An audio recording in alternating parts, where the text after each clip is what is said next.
My gulay, first time nakagat ako ng aso namin, ayan, kasi nag-aaway yan silang dalawa. So bago nakapasok si Whitey sa loob, nakagat na niya ako dahil nanggigil. So hawak ko yung pinto dyan kasi baka lumabas si Whitey at kagatin ulit ako.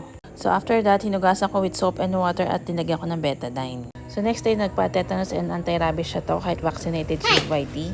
So ayan, sinasermon ako si Whitey dito. Ha? Ikaw ha? Ha? Ah, kinagat-kagat mo yan ha?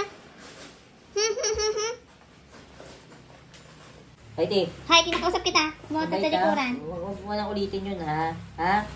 Nandiyan mo? Ha? Good doggy, ha? Ito, ha? Sorry ka, kay mami mo. Sabi ka, sorry ka doon. Sabi mo, sorry mo. Hi! Sabi ka doon, sabi ka doon. Sabi ka. So after ko magpa-injection sa Pasay, sinermon na namin si Whitey pag-uwi. 1,200 din ginastos ko doon sa dalawang injection na ibabawas ka ng Whitey sa pagkain ng budget mo. Doon ka mag-sorry. Ha?